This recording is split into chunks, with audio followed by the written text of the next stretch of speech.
नमस्कार, जय माता दी। मैं हूँ आपकी अपनी लाइफ डिजाइनर जीतू आचार्य। नाग पंचमी जो कि 9 अगस्त की है और श्रावण का महीना वैसे भी बहुत उत्तम होता है और ऐसे में व्रत और त्योहार का अपना ही एक महत्व होता है। नाग पंचमी पड़ रही है 9 अगस्त की। इस दिन आप 5 महा उपाय जरूर कीजिएगा। चाहे आपको डर लगता हो, भय लगता हो, चाहे आपके सपने में बार बार आपको सांप दिखते हो या फिर आपको फिजिकली कभी सांप बार बार दर्शन देते हो।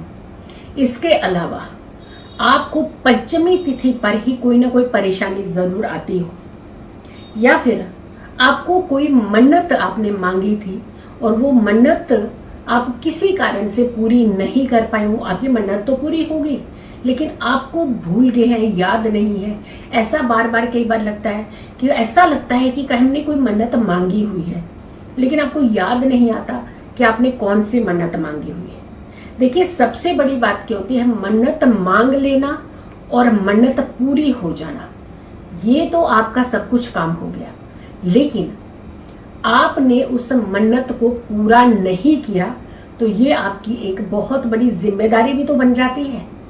तो आपको, अगर आपने मन्नत कोई मांगी है किसी कारण से वो मन्नत आप नहीं उतार पाए, तो आप श्रावण के महीने में जो नाग पंचमी पड़ती है, जो पंचमी तिथि पड़ती है, इस तिथि पर करें उपाय। पांचों के पांचों उपाय इसी तिथि पर कर लीजिए, क्योंकि इस तिथि को ये नाग देवता की तिथि कही जाती है। कहते हैं कि इस तिथि के जो स्वामी है वो नाग देवता है, तो इसीलिए नाग पंचमी के दिन खास विधि विधान से पूजा विधि की जाती है।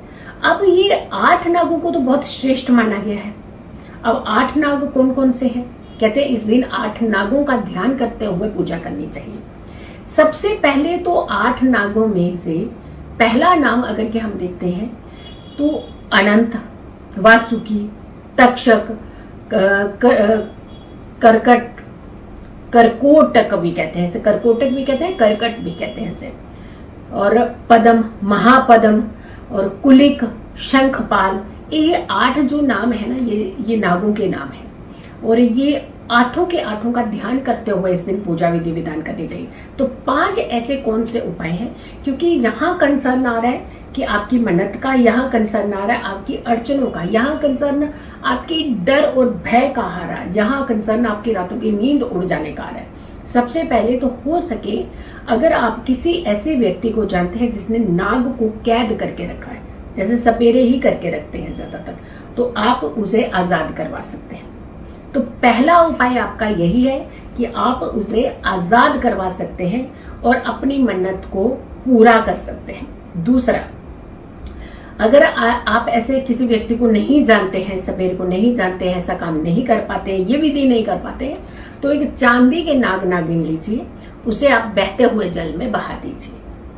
तो ये उपाय आप कर सकते हैं। दूसरा, ये 2 तो वैसे उपाय हो गए, बट फिर भी हम एक और उपाय बताते हैं। शिवलिंग पर आप नाग नागिन अर्पित कर सकते हैं। चांदी के नाग नागिन, गंगा जल से लोटा भर लीजिए और लोटे में आप नाग नागिन डाल करके, साथ में थोड़ा सा गंगा जल डाल करके, पानी डाल करके, जल डाल करके आप शिवलिंग पर ये जल भी अर्पित कर देंगे और साथ के साथ ये जो नाग नागिन का जोड़ा है वहां अर्पित कर दीजिए। एक और उपाय कीजिएगा कि नाग नागिन का चित्र बनाइए। आप अपने ये किसी भी कागज के ऊपर बना सकते हैं। इसे अपने पूजा स्थान पे नहीं, इसे पूजा स्थान के साथ में एक लाल चौकी रख लीजिए। चौकी पर लाल कपड़ा रख करके वहां पे रखिए और वहां पे आप इसकी पूजा धूप बाती करके एक कच्ची लस्सी एक कटोरी में डाल करके उनके आगे रख दीजिए। तो एक ये उपाय कीजिएगा।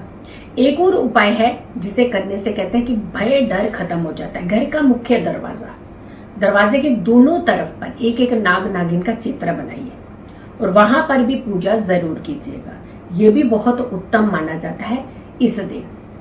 और साथ के साथ ओम नमः शिवाय मंत्रों के जाप इस दिन जरूर कीजिएगा। ना सपने में सांप दिखेंगे, ना डर लगेगा, ना भय लगेगा, ना अड़चने आएंगी, मन्नत भी आपकी पूरी हो जाएगी। तो इस तरीके के उपाय नाग देवता का ध्यान करते हुए इस पंचमी तिथि पर इन सारे महा उपायों को कीजिए, ताकि आपके घर में हमेशा सुख समृद्धि भी बनी रहे, आपके जीवन में सुखों का आगमन हो, किसी तरीके का कोई डर और भय आपको ना सताए। एक और उपाय है, इसे भी आप जरूर कीजिए। कहते हैं ओम नमः शिवाय मंत्र जाप तो आप करते हैं, लेकिन अगर बेल पत्तों के ऊपर एक एक बेल पत्ता आप उठाइए, 108 बेल पत्ते इकट्ठे कीजिए, हर एक बेल पत्ते के ऊपर मंत्र बोलते हुए भगवान भोलेनाथ को अर्पित कीजिए, तो भी आपका बहुत कल्याण होता है। कच्ची लस्सी, दूध में गंगा जल और साथ में जल, यानी जल गंगा जल प्लस कुछ बूंदे दूध की, ये कच्ची लस्सी, और इसमें मिष्ठान जरूर डालिएगा, चाहे एक चुटकी, एक पिंच, 2 दाने ही क्यों ना डालें आप, तो 2 दाने मिष्ठान डाल करके आप ये कच्ची लस्सी जरूर नाग देवताओं को अर्पित कीजिएगा।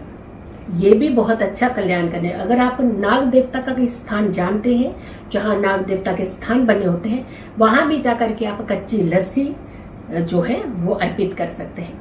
लेकिन एक महा उपाय आपको बताने जा रहे हैं, इसे जरूर कीजिएगा। अगर कुछ ओपन जगहों पर नाग देवता के स्थान बने होते हैं, हो सके तो वहां पर कहते हैं कि अगर छत डलवा दी जाए तो ये सबसे महा उपाय होता है, जो कि नाग पंचमी के दिन अगर करते हैं तो आपके जीवन में हमेशा सुखों की वृद्धि होती है, किसी तरीके का आपको डर नहीं सताएगा, डर से मुक्त रहेंगे। सो वीडियो को आप ज्यादा से ज्यादा लोगों तक जरूर पहुंचाइएगा। अगर चैनल सब्सक्राइब नहीं किया तो जरूर कीजिए, वीडियो शेयर कीजिए और मेरी आने वाली हर वीडियो को जरूर देखें। खुश रहें, स्वस्थ रहें, पॉजिटिव रहें। पॉजिटिव रहते हैं तो हर समस्या से हम दूर रहते हैं। जल्दी हाजिर होंगे एक अच्छी वीडियो के साथ, तब तक के लिए नमस्कार, जय माता दी, ओम नमः शिवाय।